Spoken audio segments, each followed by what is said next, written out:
Chris Stone is a virtual agile coach. He has spoken out on countless events and conferences globally on the topics around retrospectives, continuous improvement, agile games, etc.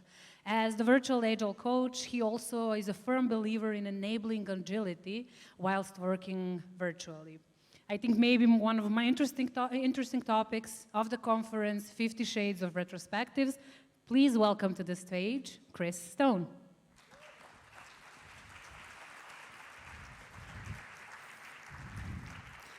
Hello, everyone. It's a pleasure to be here in Serbia. Like Niels, my first time. So when I go to foreign countries, I often end up in bars and karaoke bars singing things like Aqua Barbie Girl at 3 in the morning. So if you have any recommendations, I'd love to hear them. Reach out to me during the networking session, because I must do that. I have the pleasure today of talking to you about one of my favorite topics, retrospectives and continuous improvements. Now, a quick warning, I have a habit when I get excited of speaking very quickly. Okay, so I need your help. If I start speaking too quickly, give me a wave, just shout, do something, tell me to slow down, and I will. It's hard for me when I get excited, okay? Another warning, this topic is called 50 Shades of Retrospective. Now, for anyone who's expecting something a little bit different, maybe something that belongs in a dungeon, BDSM related, that's downstairs, it's not here. I know it's a darkened room, but we are talking about retrospectives today, nothing else, okay? Now, I hate just talking at people, so I would like you to maintain the same sort of energy and perspective you had with Niels. Talk to me, engage with me. I've used Miro here rather than PowerPoint for a reason. PowerPoint is the devil to me, I hate it.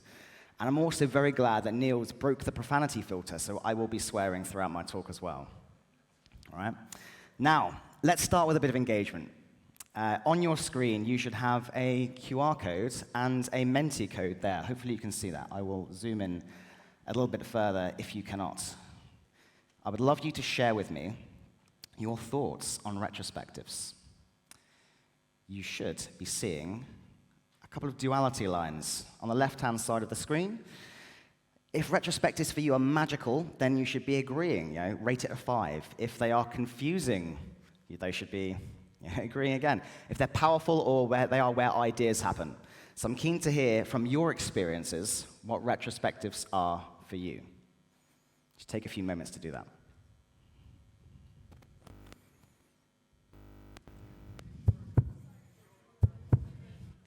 The QR code is there.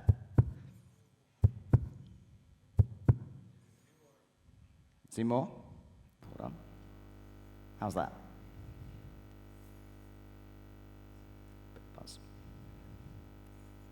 Is that working?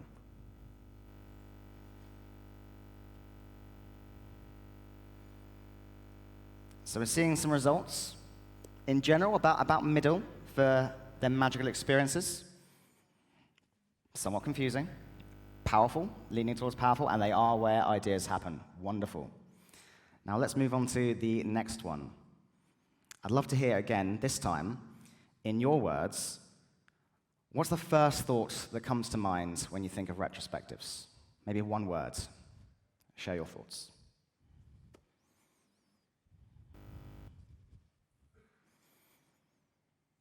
What have we got?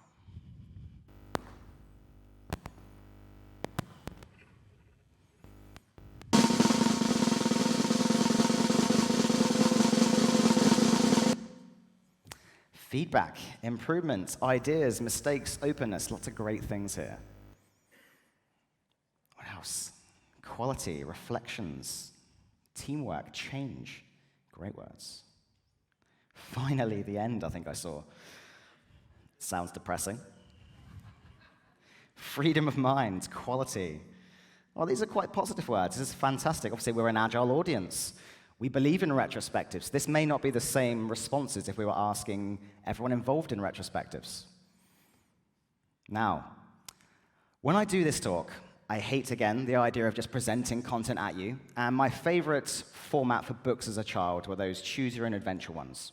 And how they would work is you'd have a hero, and you'd be reading the page, and it'd say, hey, if you want to choose this direction, if you want to go into the castle, turn to page 227. And you turn there, realize your hero died, and you go, no, I didn't do that. You go back to the beginning. I'd like you to help me choose the direction of this talk, right? Now, your options, the foundations for continuous improvement and retrospection, facilitation styles and techniques, formats that you can use, and lastly, finishing up that all-important part of the retrospective where you turn those insights into actions. So you have the ability, as the audience, to choose your adventure. Where would you like to go?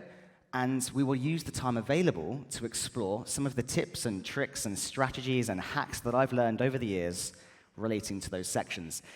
It's looking like facilitation is taking a very clear lead. So anyone who wants otherwise, unlucky.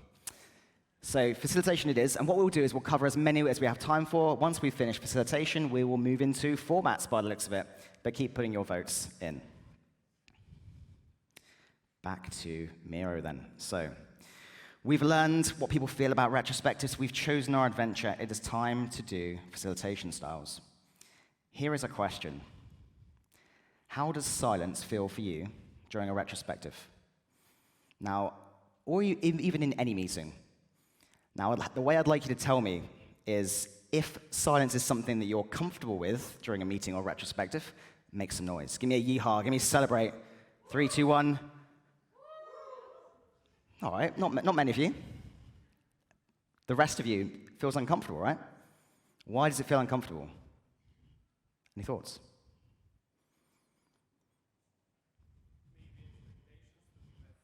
Okay.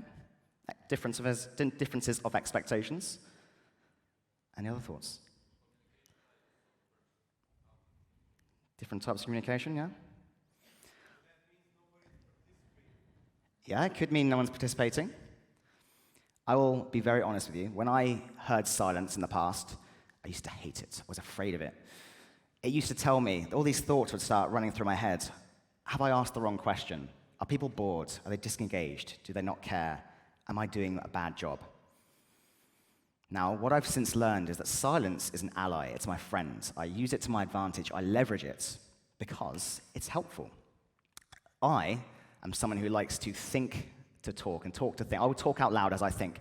Other people need a moment to think and pause and reflect before they respond. If you are asked a question out of the blue in a meeting, suddenly you have to think, and innovation and ideas doesn't always happen inside a perfect little time box inside a retrospective. So silence is your ally. Now, a technique I use, and indeed the FBI and policing establishments all over the world they use, is they use silence. They ask a question, and then they'll pause. 7 to 10 seconds. Because that silence, that uncomfortable feeling you're feeling, they will be feeling too. And someone else will fill that silence. Now, the problem is, the way I used to approach it is I heard this silence, and I thought, it's going wrong. I'll ask a follow-up question, or I'll ask something else, or I'll add my own ideas.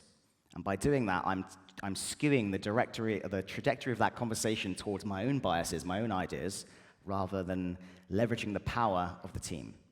So use silence to your advantage. If you're feeling brave, you can even try doing a completely silent retrospective where no one speaks at all. And if you have a virtual whiteboard, you basically just create a space, set the expectations that there are no talking allowed. You can see it here. And there is a YouTube video I'm happy to share, by the way, of how this works. A gent named Dov Sal introduced this to me. And yeah, you don't speak at all. Now, what this causes is people focus. Because you can't ask questions and clarify, it becomes easier to focus. You're not distracted by a Teams or a Slack message or something otherwise. You are focused.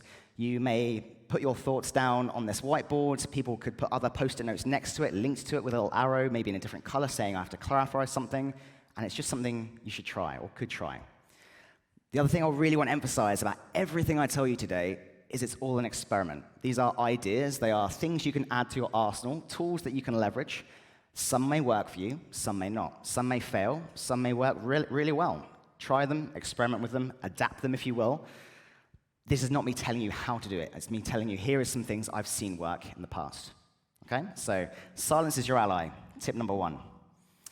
Here's a question. Anyone familiar with this as a retro format? Hands up. Okay. Stop, start, continue.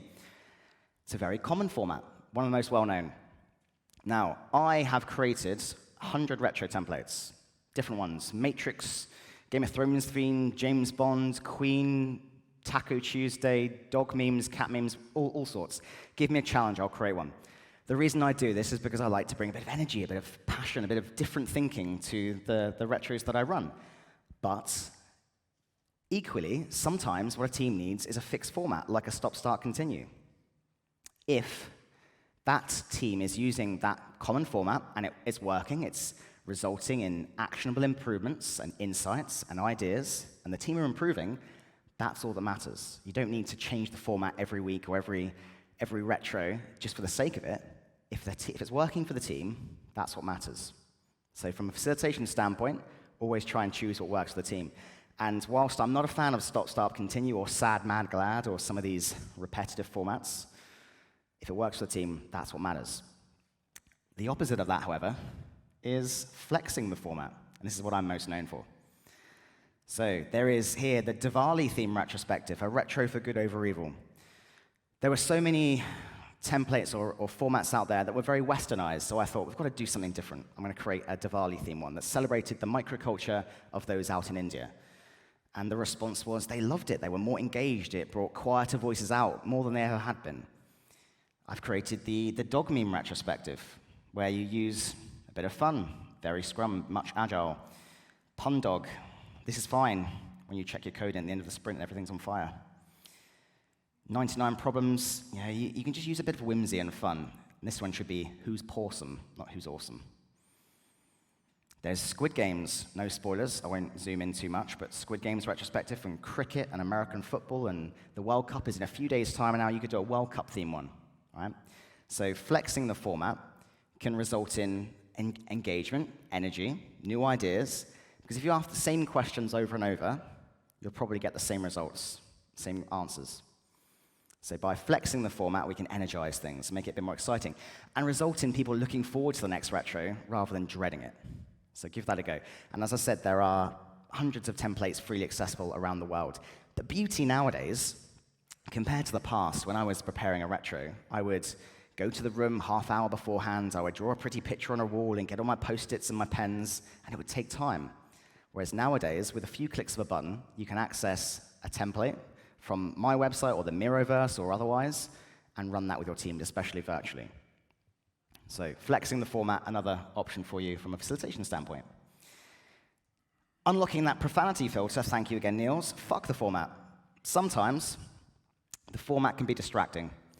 I once went to a retro with a group of very senior people, and I thought, I'm gonna bring the fun. I'm gonna bring my Queen the rock band themed retrospective. And rather than asking the team, what should we continue doing, you say, don't stop me now, and you play the song, and so on and so forth. And it's a bit energizing. And it failed. It went horribly. I fucked up. Didn't work. Now, I just acknowledged that. I said, hey, clearly this isn't working, folks. Let's try something different. What is the most important thing that we need to discuss? What's top of our minds? What do we need to address right now? So you pivot towards something like that, and it results in an open and honest conversation. Fundamentally, a retro is about improvements. It's about leveraging the power of the team to ideate and inspect how they're working, how they could be better. So sometimes a format can be distracting. Always customize what you're doing to your team. And if you recognize that it's not working, don't be afraid to remove the format entirely, say fuck it, and just ask honest questions. That retro went from being a massive failure to being a huge success because they were more open and honest with each other than they'd ever been. So sometimes, fuck the format. Has anyone ever tried, by show of hands, has anyone ever tried rotating who facilitates a retrospective? A few of you? Okay. So commonly, a retrospective is facilitated by a Scrum Master or an Agile Coach or a facilitator. Now, the problem with that is that it turns continuous improvement into something that the team are dependent upon that person for. Now, I, in my role as an Agile Coach, an Enterprise Coach, I exist to make myself redundant. I want to remove myself from the equation. I want to remove any dependency that a team has upon me. And one of the ways I do that is I encourage facilitating retrospectives and continuous improvement to be a team sport. It's everyone's collective skill, everyone's responsibility. So the way that I do that is I rotate, like a bit like musical chairs, rotate who facilitates the retrospective. You could do it on a voluntary basis. You could nominate someone and they choose the next person and everyone gets a turn. And the consequence of doing this when I've worked with teams is that they've had My Little Pony retrospectives and all sorts. There was one of my favorite stories, there was one centered around a guy called Christopher Murray. They made a Christopher Murray retrospective. He was the tech lead in the team. And it was all about his mannerisms and some pictures of him and some of the quotes he used. And it was just this beautiful team bonding experience. Now again, what this does, by rotating the facilitator, we build the skill and the capability for facilitating continuous improvement into the team. So if a facilitator, a coach, or someone goes on holiday, you've still got that skill and responsibility for the team there. So again, another option, rotate who facilitates a retro, but also every person that does it has their own stance and energy and style and passions and interests. So we can leverage those also. Quick question. How much does a polar bear weigh? Does anyone know the answer to that? She's got it. There we go. It's a very dad joke. A polar bear weighs enough to break the ice. Now, why is that relevant? Well, I am a huge believer in icebreakers. I use them in almost every meeting that I facilitate. And the reason is, I hate the idea that in modern days, we think of each other as just an avatar on a screen. You know, you've got a little circle and a CR for their initials. Maybe you don't see them face to face. And it can be very easy to think of people as just an avatar. But we're actually humans with beating hearts behind our laptops and devices. We have passions and likes and dislikes and interests and hobbies. And we can learn about those and, again, use them to build experiences for the team and help it with continuous improvement. Another example, another story. I was working with a team in Mexico, and this team had a very heavy culture of it all being work-focused. They only talked about work, and they were subject to management who were very strict on their delivery deadlines. And I started working with them, and one of the first things I introduced was icebreakers. Now, we ended up with a question one day that was asking about video games. What was your favorite childhood video game? And the consequence of that question is we realized that two people in the same team who had been working together for years loved the same video game, and they didn't know it. And that evening, they arranged to play the game together. And we learned that that team, in general, liked video games. And before we knew it, we had themed weeks around certain video games. We had retros built around video games that they were creating. We had teams' backgrounds for video games. We learned that that was their microculture. The microculture of that team was centered around video games, and retros, as a consequence, became a bit more energizing and exciting. So there's lots of ways you can build icebreakers into your retros, or indeed any meetings. Here's a few examples. So Mike Cohen from Mountain Goat Software, when I had him on a podcast, he challenged me to create a Taco Tuesday retrospective, which is a very Americanized concept. But you have your team building their perfect taco on a whiteboard. You could ask, what's your zombie apocalypse plan? You know, what would you do if the world was ending? Where would you go? And that's from the Shaun of the Dead retrospective. You've got the Halloween just been, so what's your favorite thing about Halloween? You can just learn about your team, build a bit of a picture as to who they are, what they're about, and create experiences with them. So, breaking the ice. Hands up if you're familiar with liberating structures. Few hands? Okay. Liberating structures, there are many of them, by the way. They are a great way of leveraging the collective brain power, experiences, ideas of your teams. And what they do is they help you diverge and then converge. So I use these frequently when I'm doing retrospectives. This helps to avoid dominant, louder voices taking over the conversation, helps quieter voices share their thoughts and be heard. So again, we're being inclusive. And there's a few examples that I often use. So 1, 2, 4, all. If I was doing this as everyone here today, I would get everyone to think of some things on Post-it notes individually, then get into pairs and remove duplicates, and then get into fours and continue until we get to a large group where we've addressed or we've identified the most important thing to that group. So they allow people to reflect silently on their own, get their thoughts down before coming back together as a group and prioritizing accordingly. And it's a great way of leveraging the collective brain power of your audience, your teams. So think about divergence and then convergence when you're facilitating retros. Next then, escaping the environment. There's lots of ways of doing this. Take a moment just to read that sentence.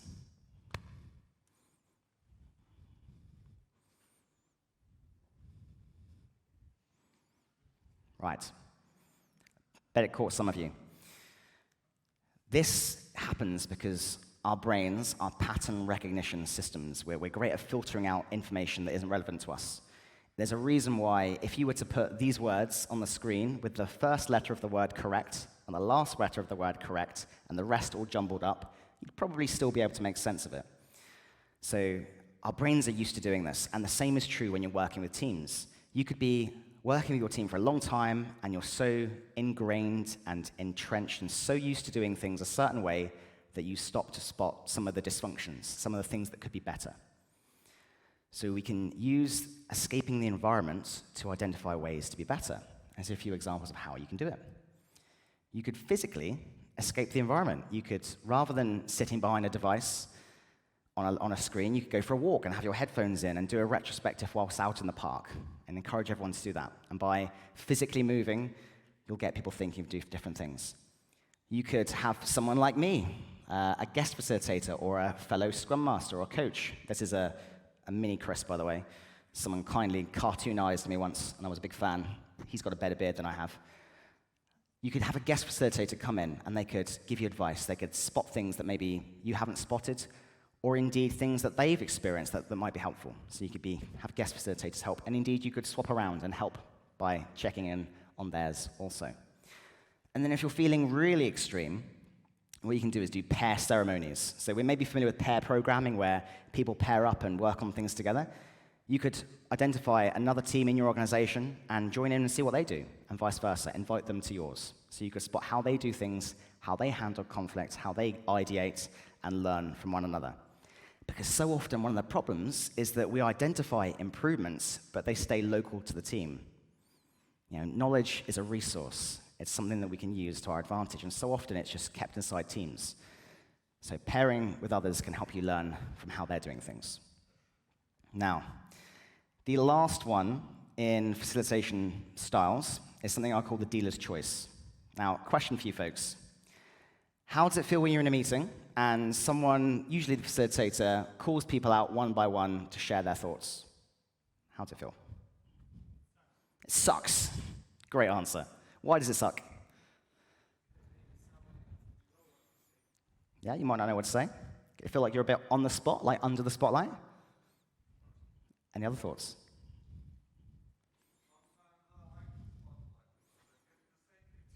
Okay, so you might like the spotlight, but that might not be true of everyone else.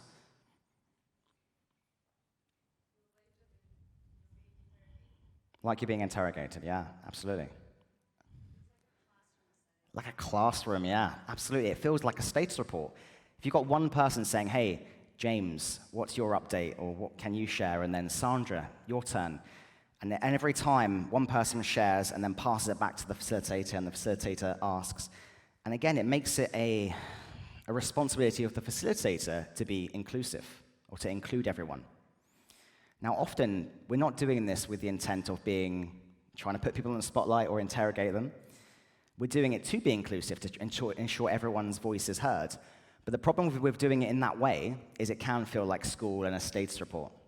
So something I always endeavor to encourage people to do is that use something called the dealer's choice. So how that works is you let maybe the last person to speak nominate the next person to speak.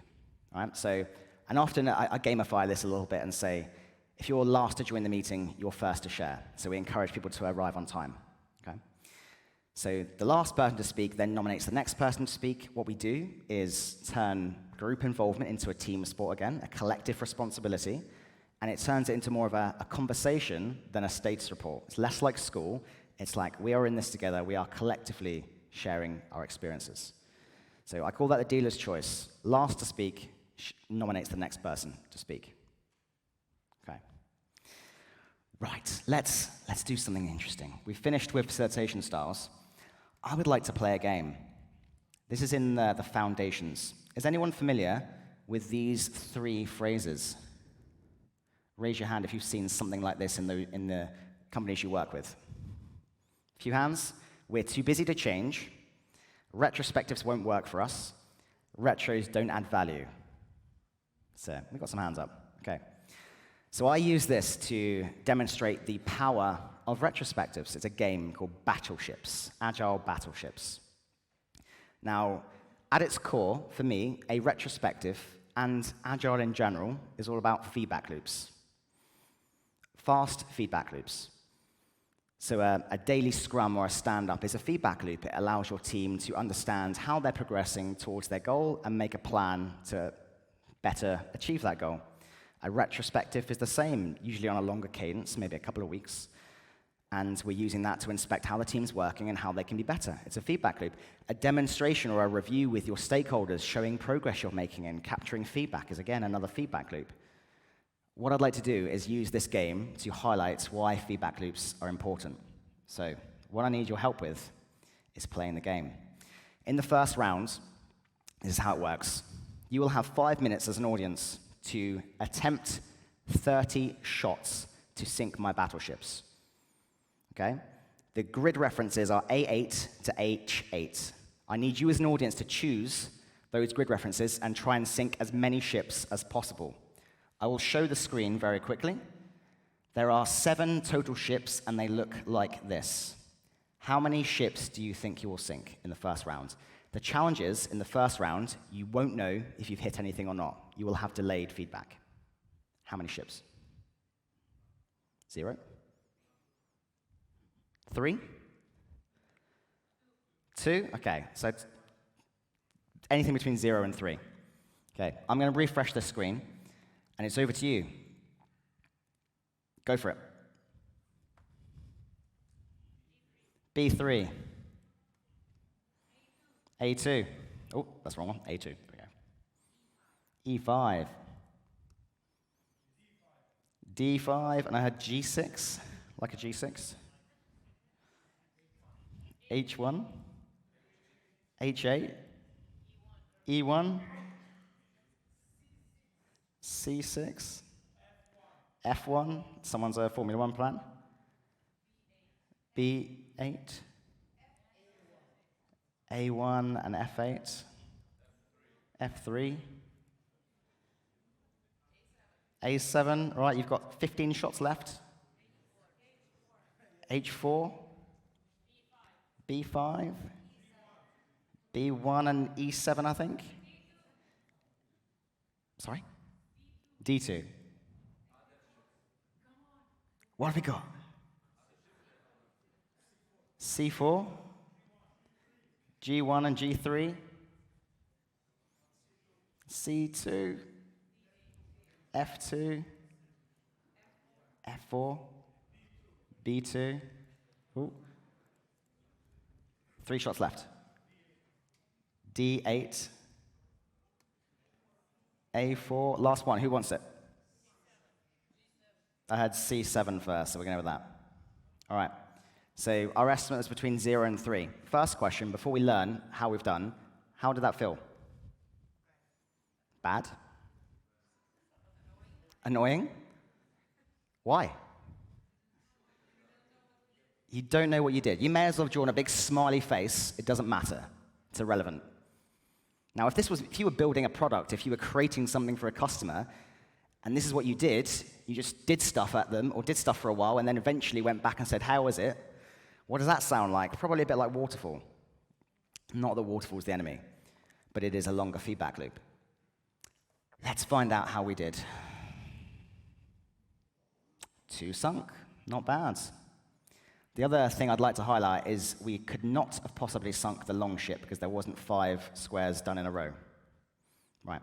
Now, when I play this game with people, we do that, we learn how it feels, and then I offer them the opportunity to try something different. What would they like to do differently in the next round to give themselves a better chance of success? Do a bit of a retrospective, baby. And they have a bit of discussion. We've got too big an audience to do that today. But in the next round, you will have the ability to know if you've been successful when you make an attempt. So you'll have fast feedback. Every strike will tell you success or failure, and then you can adjust your approach based on what you learn. Question. How many ships do we think will sink in this second round? More or less than 2? More? Anyone feeling brave with an estimate? 5? No one's ever sunk 5. 4, all right. We'll try 4, right? So same again, it's over to you. You still have 5 minutes. You'll have instant feedback. Go. A2 and D4? No. A6? Yes. B6? Yes. C6? Oh, no. G, are we sure we want to go for G4, folks? No?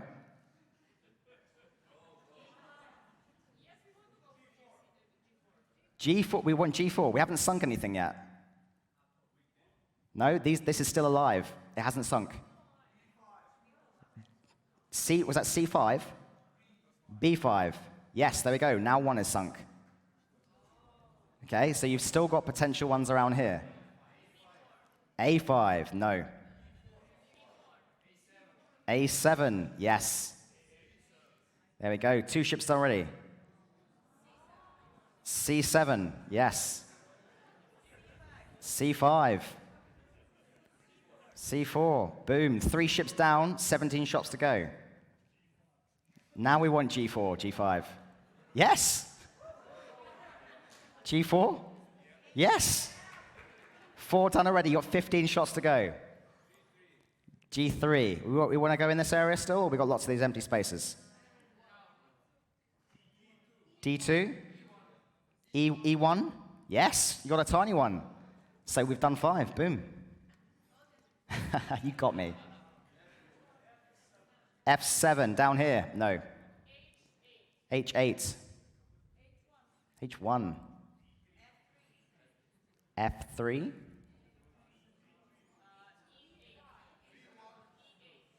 E8. E5. Yes, another little one. H3. Yeah. We sure we want it? We've just hit one. H4.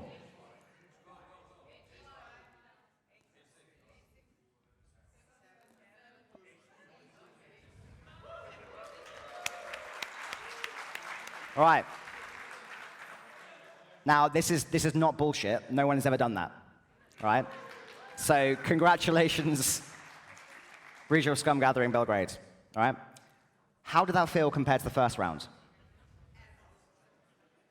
Better? Why was it better?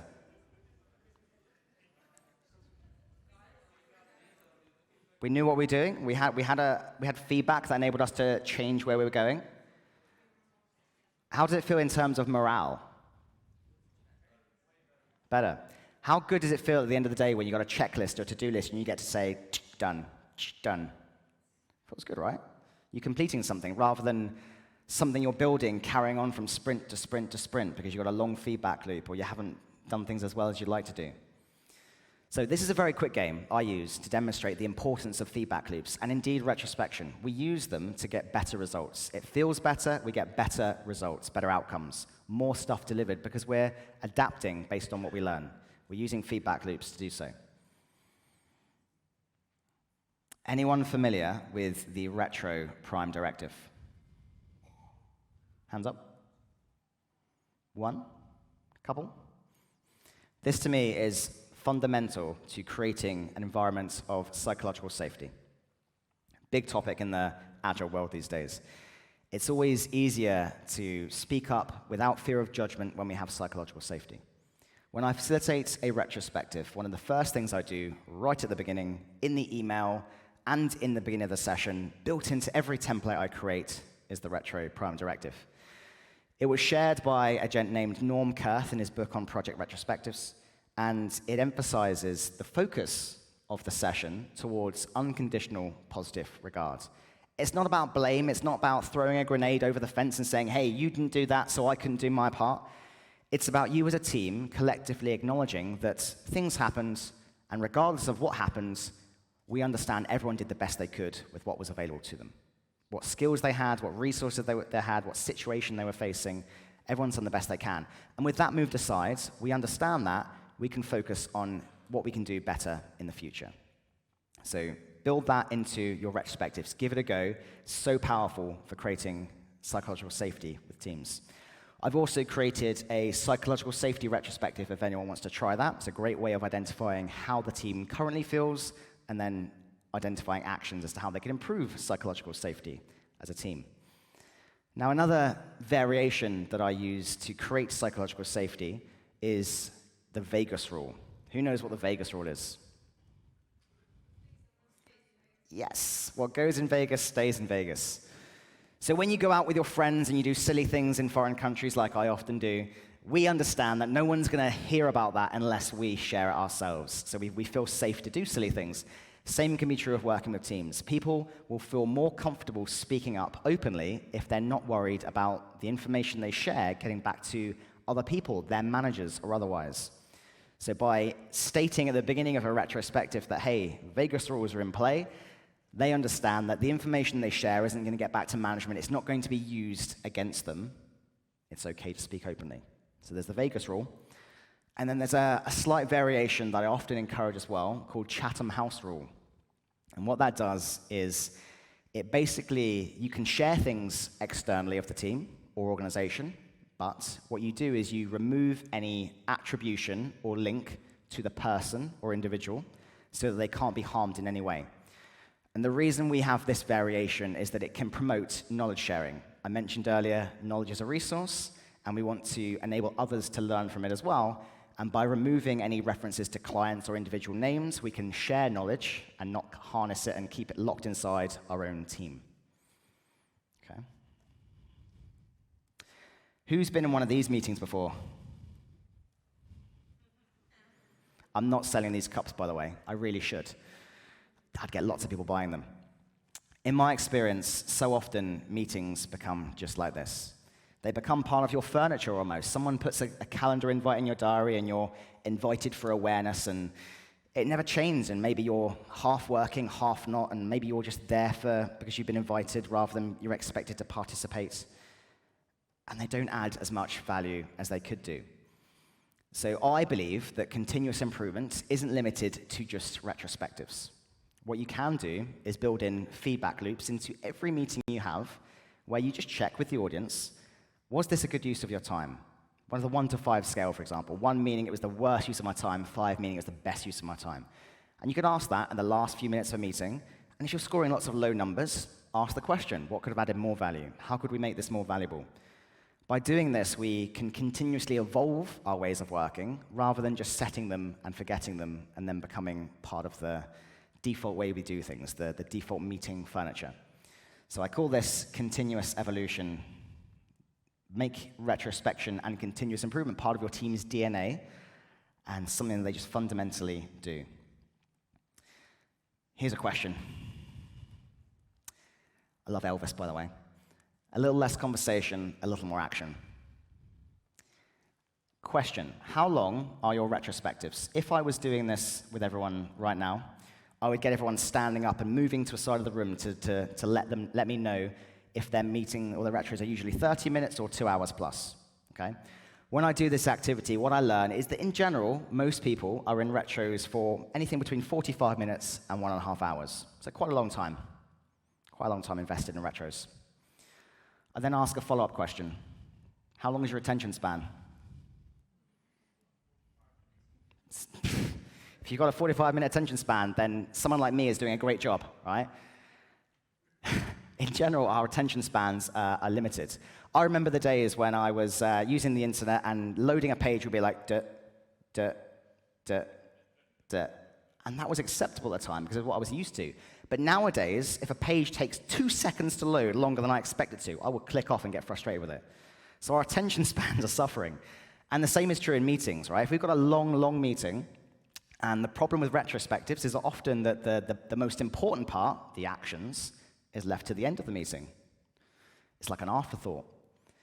You do the icebreakers, and you do all the insight discussions, and you do the grouping, and then someone says, oh, we got to capture some actions now, and you've only got 10 minutes left of the session, and it's at that point everyone's tired, attention span's gone, they're thinking about the next meeting, they're thinking about they need a comfort break or whatever.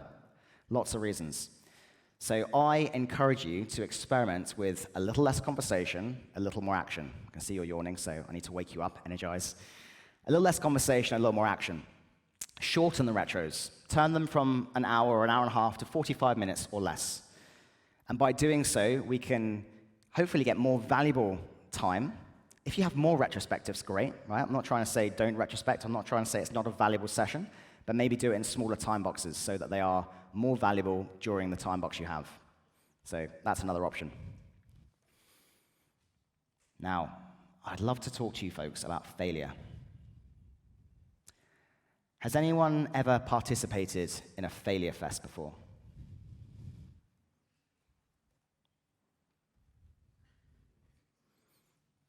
Silence. Okay. Let's practice that 7 to 10 seconds thing. Let's jump onto Menti. This is not Menti. There we go. So we're going to be here. Once upon a time, I failed by, right? So jump onto Menti. This is all anonymous, so don't worry. And I will role model and exhibit the behaviors that I aspire to by leading first. I will admit my own failures first. So I'm going to share a few of my own. Then I'd like you to share some, right? Now, the way a failure fest works, and it helps with creating psychological safety, by the way, and learning. The way it works is you get a group of people, and you, almost like an Alcoholics Anonymous meeting, where you stand up and say your name, and you say, I failed, I fucked up. And everyone cheers. Yes, you failed, great job, we love that, okay?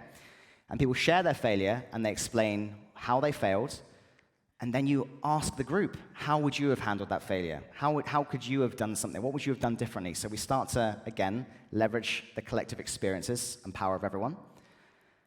And then you put these failures on a wall so that others can benefit from them. So we get a bit of learning wall going on. And then you nominate at the end a trophy to the best failure. So what we're doing here is we are destigmatizing failure. We are reframing failure as a bad thing, a negative thing, into a positive. It's a learning opportunity. Coming back to our feedback loops here. Earlier on in the Battleships game, we failed in the first round. We hit not as many as we aspired to. We didn't have the feedback loop built in. By failing, we can learn from one another. So a few failures of mine, okay? I'm writing a book. And what I did is I announced to the world I was writing the book. And I said, right, I'm writing a book on retrospectives. It's going to be ready on this date. And I very much underestimated how complex it is to edit a book. So I missed that deadline. And the thing is, it was an arbitrary deadline. I'd set that deadline myself. No one was asking for that date. I put that in mind. And it was arbitrary because it was linked to my birthday. I just said, I want to release the book by the time I'm 36. So I failed, and what I did is I publicly announced, hey folks, I fucked up, I'm sorry. A number of you have pre-ordered my book. Apologies about that. I underestimated things. I did what many people in the Agile world do. They estimate based on unknowns, things they aren't familiar with. So I've made mistakes there. I've also failed by going into companies and copy and pasting what I've seen work elsewhere, rather than customizing it to their experiences. Okay? There's lots of areas. As a human, I'm a collection of failures and scars and bruises and errors and mistakes, all of which have shaped who I have become today. And they've helped me become someone who I'm pretty happy with. So failure isn't a bad thing. So let's have a look at some of these failures. Not listening, yeah? Being too honest, okay? Estimating, a bit like the Agile writing the book thing. Lack of preparation, accepting too many context switching, yeah? So what I'd like to do is just acknowledge to everyone, give yourselves a round of applause for sharing your failures. Failures are a great thing. They're a learning opportunity. So again, another option for you, if you have an environment of low psychological safety, or indeed you want to reframe failure as a positive, try running a failure fest. Again, template available for it on my website, all free of charge. You can just click it. You don't even have to subscribe. Give it a go. Celebrate failure. Help people learn from their mistakes.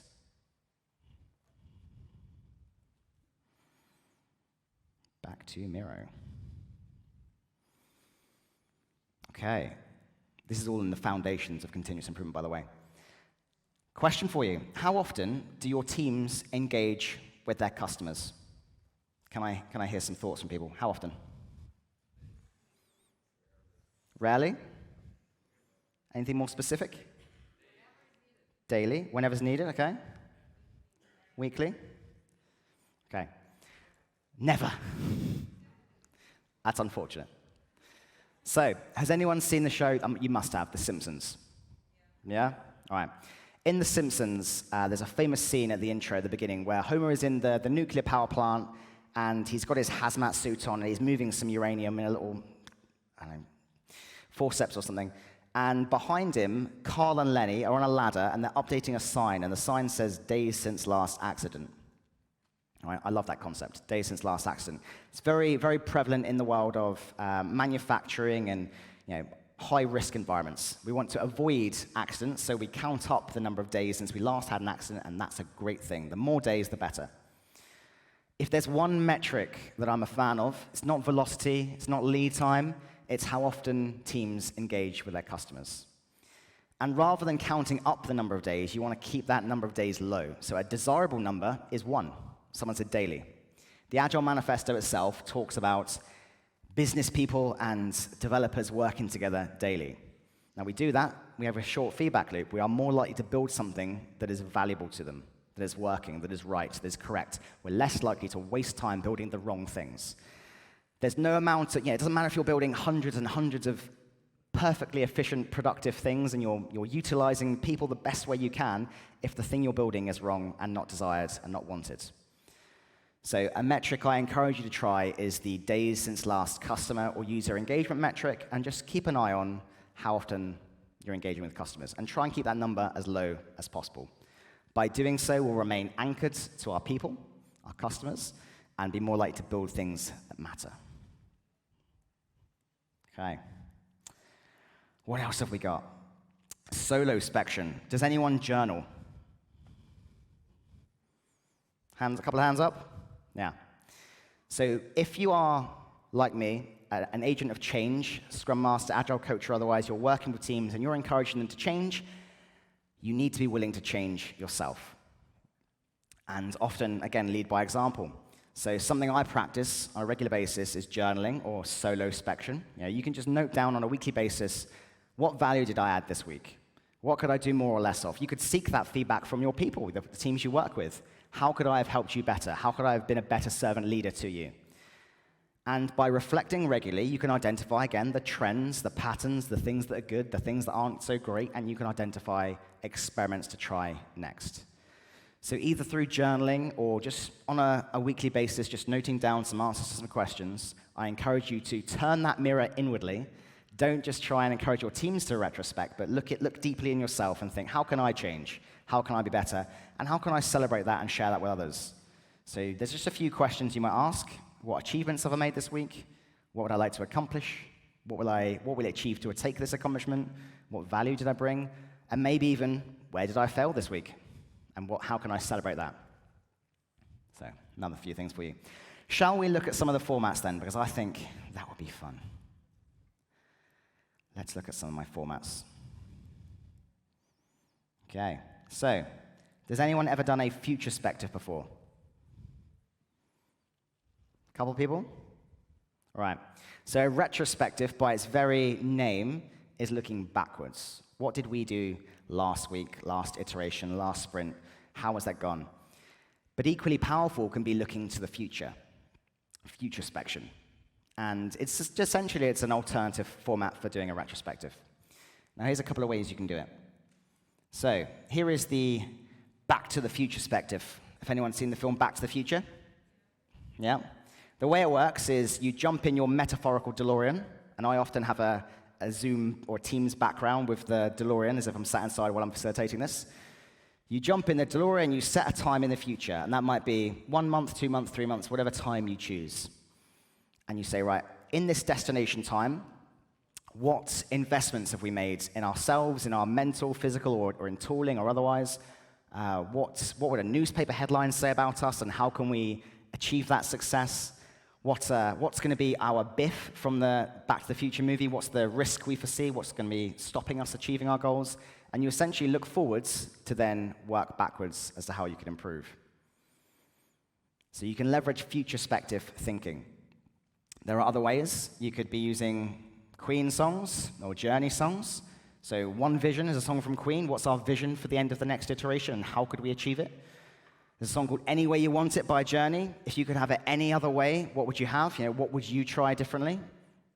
There's lots of ways you can use futurespective thinking to, again, generate insights and ways the team can be better than they were last time.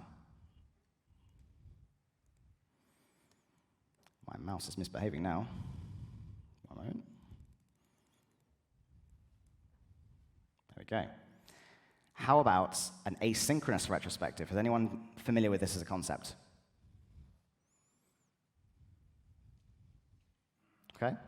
So an asynchronous retrospective, where a synchronous retrospective or synchronous communication happens in real time, like you and I right now. I can ask you a question, you can respond, that happens immediately. An asynchronous retrospective happens in your own time, or your preference. And this is really important nowadays, given that we're working with people from lots of different time zones, and sometimes you might only have 1 hour a day that aligns perfectly. We call it the golden hour, where those time zones overlap, and all those meetings get compressed into that time frame, especially if you're working with Japan and Australia and India and all over the world. Now, what asynchronous communication and retrospectives can do is enable people to share and update and improve in their own time, respecting their preferences and their working habits and just the time they have available. Now, another important thing is that ideas don't happen in a vacuum. Some of my best ideas come when I'm out for a walk. They don't happen inside a retrospective time box. And sometimes, as someone said earlier, when you're put on the spot, you're like, oh, what did I even do in the last few weeks? What could I do differently? It's tough. Ideas don't always happen that way. So by creating a space and a mechanism for people to contribute in their own time, for example, you might put a whiteboard up at the beginning of a sprint and say, add your thoughts to this board as to how you could improve through the duration of the sprint. And then at the end, we're going to have a quick catch-up on what we've added and what we can improve differently. And another benefit from this, and coming back to what I was saying earlier about diverging and converging, it allows people that are quieter, more introverted, to get thoughts down in their own way without maybe having some of the pressures externally. So asynchronous communication is another way you can try getting your improvements across in a way that meets your team's needs. Let's take a look at this one, the matrix retrospective. Anyone recognize this sound? Is it playing? No. There we go, failure again. Tech failing, alas. There we go. You're embracing the spirit. Right. If it works, I've got lots of buttons here that play beautiful musical noises and create some atmosphere. It's got buttons to play We Are the Champions from Queen, Living on a Prayer from Bon Jovi, Hakuna Matata, Toy Story, Top Gun, you could be my wingman anytime, all sorts, because all of these concepts are ways you can generate insights as a team. Rather than saying stop, start, continue, sad, mad, glad, you could be using music and television and movies and books to generate insights and quotes. So the matrix retrospective you can see here as an example. Blue pill or red pill as an icebreaker, which would you take? I know Kung Fu, so if you've seen the Matrix film, they get plugged into a machine and in seconds learn a new skill. Imagine you had that capability as a team. What new skills do we need to acquire? What would strengthen our team? What learning would strengthen our team? Bullet time, where he does this crazy thing. I can't bend that way. I'm not into yoga. But if you go, what bullets do you need to dodge? What do we need to look out for? What risks do we foresee? Or where has there been a glitch in the matrix? Where do we keep seeing the same thing over and over? Where we're experiencing deja vu about how we work. So again, we're using and leveraging different ideas to get insights as a team and harnessing, again, their hobbies, likes, and dislikes.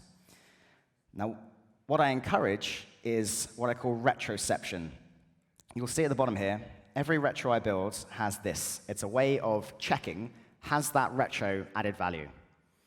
So on a scale of 1 to 5, where 1 is, well, maybe the retro took place, and maybe some of the team members were missing and probably didn't respect the time box, all the way to 5, where everyone contributed openly without fear of judgment. We captured actions with owners. We identified some of the positives as well as the challenges, and we celebrated success. And by building that feedback loop in at the end of a retrospective, we can check if that retro is even adding value. And if you're scoring low numbers, ask why, probe deeper. What could we try differently next time? So retros themselves should not be absolved from continuous improvement. We have got 5 minutes left, so I've been told I need to save some time for questions. Can we bring up our questions? Aha. Here we go. So we've got some that are rated. How to engage team members into a retrospective in a remote world we work in to avoid turned-off cameras and multitasking. So one of the ways that I do this is I emphasize a few things. A, if we keep doing the same things over and over and expecting different results, that is the definition of insanity. So Einstein's famous quote. So if we as a team are aware there are problems and we're not doing anything differently about them, that is us essentially accepting our reality. We are aware of a problem, we're doing nothing about it, so we've chosen that. That is a decision. So I remind people that. If we're not engaging and we're not focused in a retro, then we're probably going to be stuck, frustrated with the same things. I often find that to engage team members best, I invite them to choose the theme. I don't just choose it for them. I might even create a retro with them. It's really easy. So I might create a retro with them, and then it's their retro, their experience, and therefore they're more likely to be engaged as well. And I've mentioned a number of the techniques that I use throughout to get people involved and engaged in a retrospective, so that is adding value to them. Do you think retros should be held after every sprint, or should we be more flexible with the regularity of them? Coming back to what I said at the beginning, it's always contextual to your situation, the needs of your team. Some very mature teams I've worked with don't hold retrospectives at all because they build continuous improvement into the fabric of how they work on a daily basis. They might ask in their daily stand-up, what do we need to improve today? They might do that regularly, and they don't necessarily need a time box for it. So it's always dependent on the needs of your team. I often encourage more retros than less retros, because again, we talked about the difference in short and long feedback loops. But for me, absolutely, retro is important. Try and hold them as often as you can. If there's one team member that hates the fun side of things, and I've faced this as well, I've tried it. I shared a Home Alone retrospective, and there's a famous quote in Home Alone, "Keep the change, you filthy animal." And this was about what we should throw away as a team, what don't we like. And one person said, this retrospective. So sometimes it won't land, sometimes it won't resonate. It might be that some people are very work-focused. They just want to focus on that, and that's okay. I tend to perhaps approach those people privately on a one-to-one basis, understand their challenges and concerns, and again, if I understand them, I can help identify what we could do differently and try something different. Now, the other thing I do as well is, again, I encourage them to choose what the theme is, so it's theirs, not mine. So I find that helps navigate that particular challenge. What else have we got? How do you trigger your clients with feedback about the increment? Have feedback loops with them, but, bring them along the journey. Engage them as often as possible. You won't get feedback unless you invite feedback, so often ask for more feedback than you think you need, and demonstrate why we need this feedback to help build a better product for them. And how do other people see retrospectives? I guess that's a question for the audience. Some people have had different experiences to others. Some have had some great ones. We're a bit of an echo chamber because we're already built into the Agile Scrum world, but some people have different experiences with retrospectives. In my experience, the techniques and tools that I use have resulted in more people enjoying retrospectives, more people wanting to be part of them, and then being a more valuable experience for them as a consequence. Have I missed any questions? I think not. No? Well, thank you, folks. It's been a pleasure. Thank you for engaging with me. And remember, I want to sing karaoke tonight, so I need your recommendations. Boom. There is a lot of karaoke places also in Belgrade. Thank you very much, Chris. I think my favorite topic, as I mentioned in the beginning, retrospectives, I also try to include them in my everyday life. My partner hates this. I'm like every 6 months, so what do you think? We are doing bad, we are doing good, and he's like, please stop. But you gave me a few inspirations for some future future life retrospectives. Thank you very much. Well, maybe there's a theme that would make it more fun for him to do, right? If you're doing them every 6 months, that's a long time for resentment to build up and frustration, right? So you get them out early, you celebrate that failure quickly. I'm not trying to say retrospectives are for personal relationships, but that the concept still applies. It is. Thank you very much.